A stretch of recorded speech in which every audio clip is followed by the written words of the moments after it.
Hello, you guys, and welcome back to the Phoenix Rising podcast. Today, we are going to get into some natural remedies to get better sleep. Everybody knows the best feeling is when you've woken up from having a wonderful, deep night of sleep where you feel rested, refreshed, energized, and ready to go for the day. But the problem is a lot of people don't really tend to get the amount of sleep that's recommended. First of all, general recommendation for most people is to get anywhere from 6 to 8.5 hours. Obviously, the more sleep you can get, the better it is for cortisol, stress, DHEA production, hormones, weight loss, all this stuff. So 6 to 8 is the general range. Obviously, like the more the better. But hard part about that is in our society, just in general, the amount of like stress and noise and things that are going on, it can be really challenging to get a lot of sleep. The good news is there are a lot of natural things that you can do to not only get better sleep, but to create a healthy sleep regimen. So it's not just like a hit or miss, like one night you sleep great, the next night you sleep terrible. If you start doing some of the things that I'm going to talk about in this video, you're going to notice that your body feels so much better, your brain feels so much better, and your sleep is so much better. So I have 9, maybe 10-ish natural remedies for you to try to help you get better sleep. I've got my notes over here that I'm looking at. So, all right. So you got to understand the way that sleep works a little before I can like start throwing stuff at you. Our brains, our natural circadian rhythm, which is our sleep-wake cycle, our natural circadian rhythm is set to be awake when the sun is out and to start to go to sleep when the sun is down. So the whole idea behind people talking about like blocking blue rays or limiting your blue ray exposure, the reason for that is because when you wake up in the morning, the best thing you can do is to get sunlight exposure within 45 minutes. Because in the morning, we have blue rays.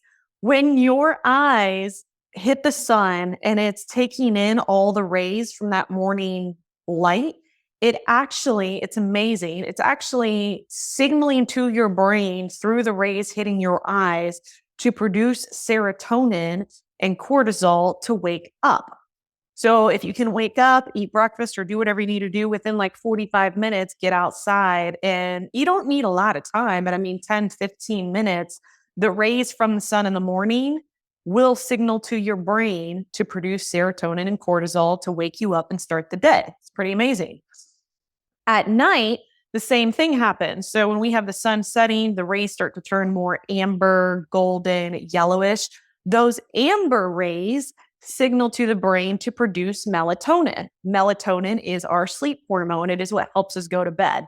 The issue that a lot of people have is when they're on the phone or in front of a screen, those screens emit the blue rays that we also get that signals to us to stay awake. So this is the idea behind when people start talking about blue rays and like limiting your exposure to that at night. This is why, is because it is signaling when your eyes are receiving those rays, it is signaling to your brain, oh, stay awake. So one of the first things you can do, it's very simple, is pay attention to your body's own natural circadian rhythm. I have my own rules of like daily regimens that I do to help me feel my best. And one of those daily regimens is I turn my phone off and computer off every single night by 8 p.m. And I'm not in bed at 8 p.m., but just because I want to give my eyes a chance to get rid of the blue rays and not be stimulated. So I put my phone away every night at 8 o'clock. I don't look at a screen. I mean, I'll watch like a show. So you can do that. The other thing too is on my phone and on my computer, I have warm tones set on my screen. So it actually helps with the blue rays. So if you go to the settings on your computer or your phone, I don't remember the exact thing, but it says true tone or warm tone. You can set that. So when you're looking at a screen throughout the day, you're not getting so much of that bright blue ray into your eyes and like the stress that comes with that. So it's one of the first things you can do to help yourself sleep better. I know it's not mind blowing. You've heard it before, but I wanted to explain to you where that comes from and what it's actually doing from a scientific perspective to your brain, which is why you want to limit that exposure. So the other thing you can do too, and I've talked about this before in other videos, is throughout the day, the thing that is moving us and getting things done throughout the day is our conscious mind. So our conscious mind is what takes care of a to-do list. It keeps us thriving and surviving. It protects us. That's like the surface level that's taking care of everything. When we first wake up in the morning and when we go to bed is when our conscious mind goes to sleep and our subconscious kicks in. So the second point that I'm making is when your subconscious kicks in, that is all your underlying true beliefs, worries, fears, desires, thoughts, things that couldn't necessarily get your attention during the day are going to show up at night because you're too busy doing what you need to do throughout the day for your subconscious to be heard. So when you go to bed at night, everything's quiet. The noise of the day is gone. Your subconscious will pop up and be like, hey, can we talk about this now? Can we work through these anxieties? Can we work through these fears? Can we work through this, and this? What you can do to help with that, though, is pretty simple, is creating a nighttime regimen to give your subconscious the attention that it needs and just release it all out. So that way it's not keeping you up at night or waking you up at night. And what this is called and what I tell clients is brain dump. So you can do it. I do it on like a Google Doc on my computer because I can type faster than I can write. And I just want to kind of like dump it out on paper. But you're pretty much going to bring it up, a blank piece of paper. You don't filter it. You don't judge it. You don't go back and edit it. It is just you, no filter, everything that you're thinking, everything that's going on in your brain, you just dump it all out there. And what this does is it releases it from your mind and puts it out there, both like energetically and literally on paper or on a document, so that when you go to sleep, it's not running around like crazy in your mind. So all this is called is brain dump, is you just like go out there like until you have nothing left to talk about to yourself or type out. You're just letting all the thoughts of the day. What are you worried about? Like, oh my God, I'm scared I'm going to run out of money. I'm afraid like I'm going to lose my partner. I don't know where I'm going to live. What am I doing? How am I going to get through this? What's the next step? Blah, blah, blah, blah. Like just throw it all out there.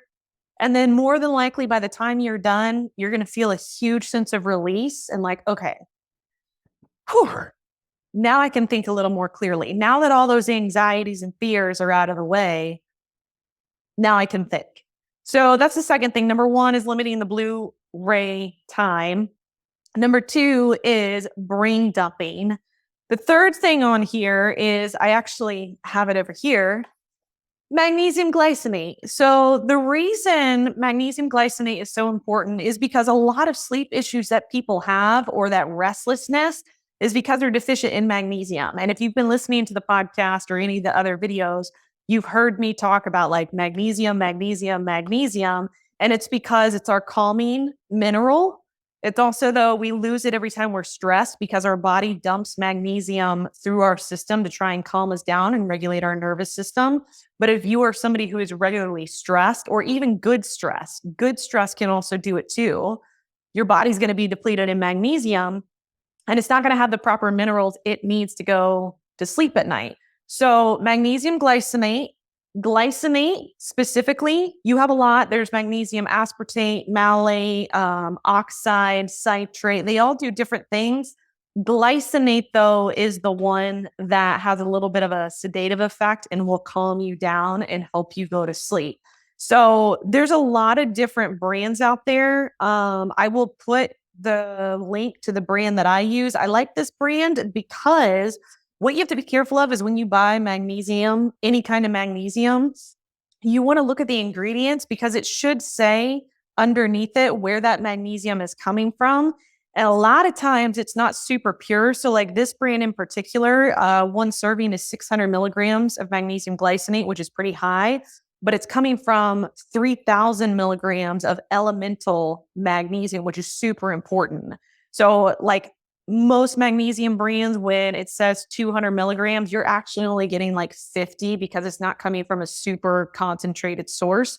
So I like this brand a lot. I'll put that in the show description. But so that's number 3 is you could be deficient in magnesium, which is what makes it hard to go to sleep at night. And so that's another simple and natural recommendation. The other thing, ashwagandha. So ashwagandha is an herb. It's been used for years. I love ashwagandha. It has been used in a lot of studies to treat people with insomnia because what ashwagandha does is so a couple things. It helps regulate cortisol. So cortisol is a stress hormone. If you're constantly stressed and you try to go to sleep at night, but you have spiked cortisol, it's going to be really hard. So what ashwagandha does is it helps regulate that and keep that in check in a natural, balanced state. It's super important. The other thing that it does too is ashwagandha opens up your glucose receptors in your body. So glucose being sugar, carbohydrates, it opens it up because sometimes like carbohydrates, you've heard of carb comas.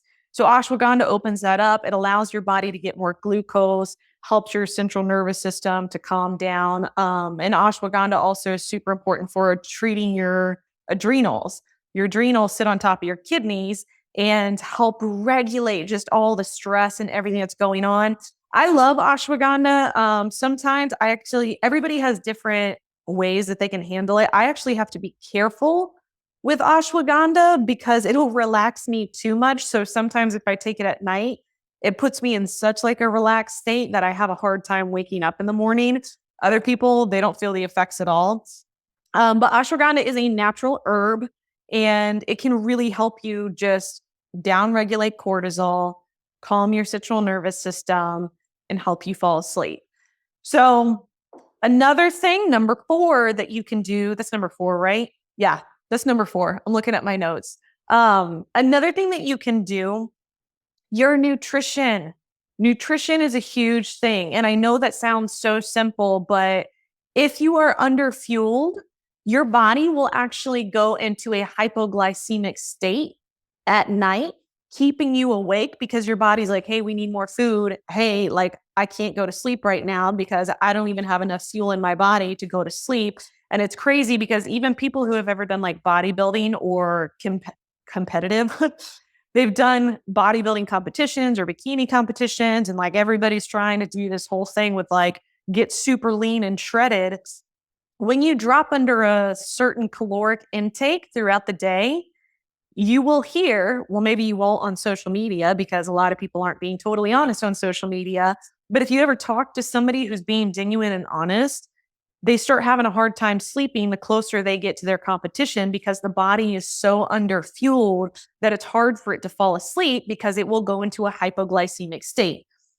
So the way that you can work around this, obviously knowing your nutrition and your macros, which I've talked about that a million times on the podcast, but also just paying attention to what you're eating right before you go to bed. So for dinner, you want to have not a ton of carbohydrates, but enough carbohydrates, fat, and good lean protein so that when you go to sleep, your body is fueled. So for me, I eat like a good balanced meal for dinner of good proteins, fat, and carbs.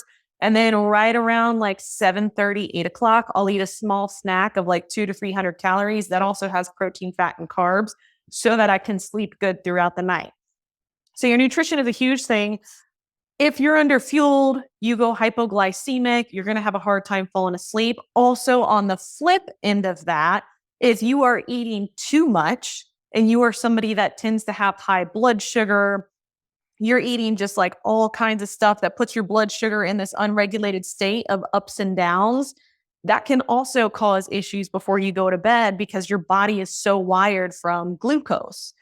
So nutrition is a huge thing to pay attention to. And again, I am giving you all these natural things that you can do. Most of the time, people go to a doctor, a traditional MD, and they're like, hey, I'm having a hard time sleeping. And they're like, okay, cool. Here's some Ambien. Here's this, here's this. And it's like, whoa, whoa, whoa, whoa.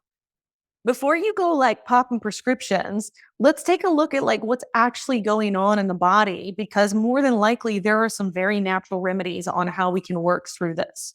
So your nutrition is another one. Another thing, temperature. And I don't know how people sleep in the 70s in their house, but it has been scientifically proven People sleep best, the central nervous system can calm down best in the mid 60s. So I sleep with my temperature around like 67, 68. Best temperature that's been proven is around 63 to 67 degrees. The reason for that is because it allows your brain, your central nervous system, to cool off and put you to sleep. The other part of that with sleep studies they've done, people that have recurring nightmares and night terrors, what they actually discovered is one of the causes is they're sleeping too hot and the brain gets inflamed and causes all these like neurons firing and things going off. And that when they cooled the room down, the brain was able to cool down and people were able to sleep better. So the temperature that you're sleeping at can induce a really good REM cycle and sleep if you have it cool enough for your core temperature to come down. I live in Florida. It is super hot. I sleep really good though, because my regimen, if you sleep somewhere that's hot, maybe you have a partner that likes to sleep with it a little warmer, a couple tricks you can do. This right here, I posted this on Instagram the other day. I don't know if you can see this. Organic peppermint oil. So before I go to bed, I put organic peppermint oil on my wrist, on my neck, and like if I'm really hot, I'll put it on like my feet because it will cool off your body. It cools off your core temperature. It helps bring things down. So a little trick if you need help with cooling things down, organic peppermint oil is awesome. Also, you can take a shower before you go to bed. And two ways this helps is when you take a shower before you go to bed, if you are long haired like I am, you can sleep with wet hair. And by keeping your head, I don't want to say damp, but like keeping your head, your wet hair will cool you down naturally. So wet hair on top of like peppermint oil and cooling the temperature makes a huge difference. But you can also do the opposite. Sometimes you can either take a cold shower, but sometimes people like taking super hot showers because the contrast then when they get out of it being cooler helps cool the temperature down. But temperature is a huge thing that your brain needs it to be nice and cool in order to come to a relaxed state and to calm down.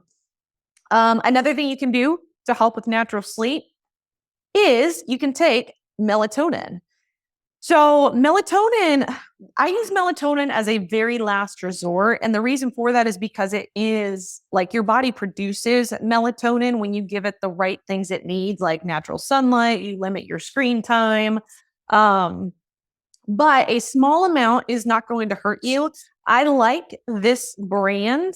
I'll also put the notes for this in the show description. I like this brand because it is a very low dose of melatonin. It's only 3 milligrams, but it also has L-theanine in it.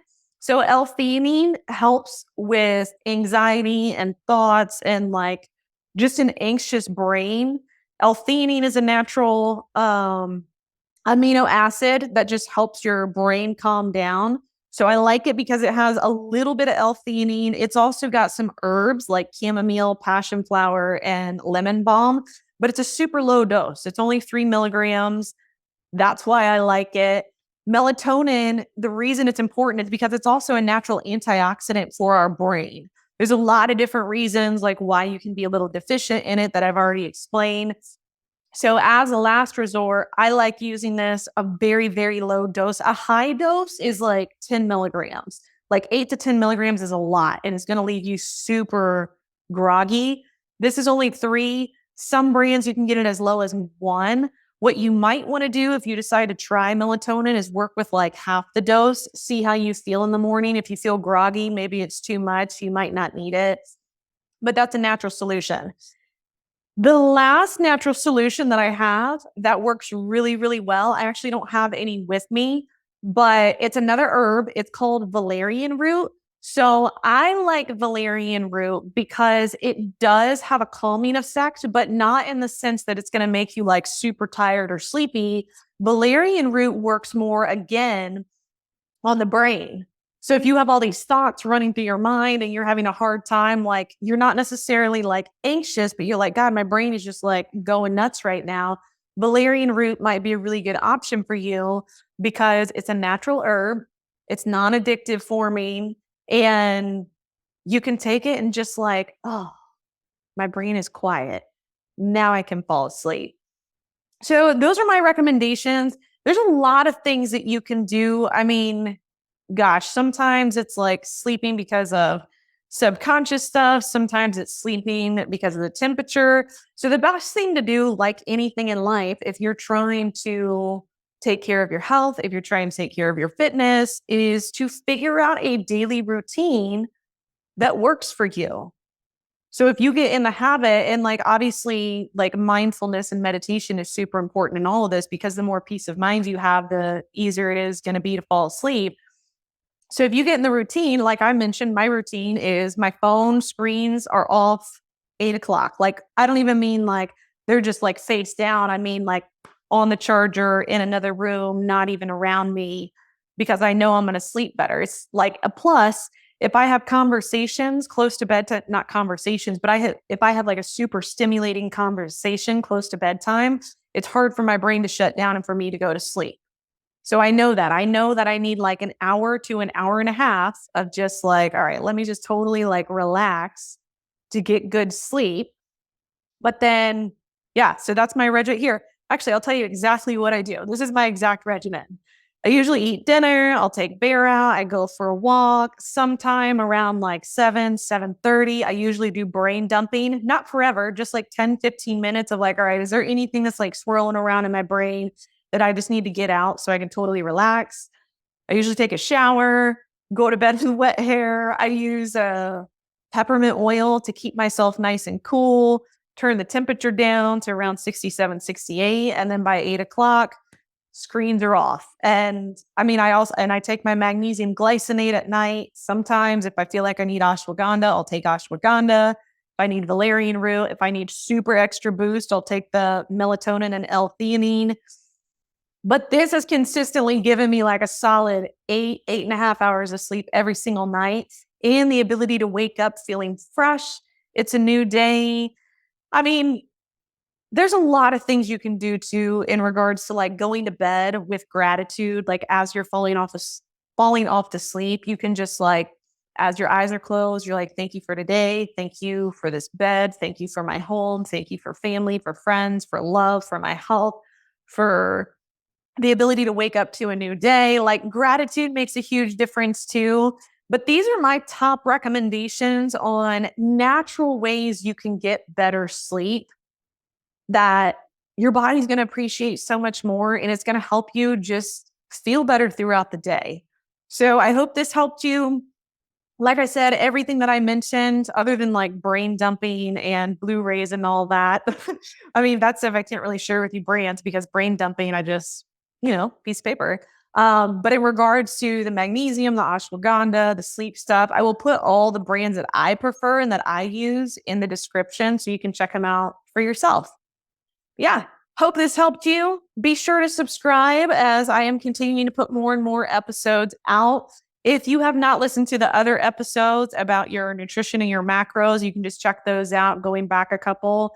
But there's always a natural solution to most things. Like our bodies don't just go out of whack. They're usually signaling to us that it needs more or less of something. And this is how you can just help give it what it needs. All right. Thank you so much for watching, and I will see you in the next Phoenix Rising episode. Bye, guys.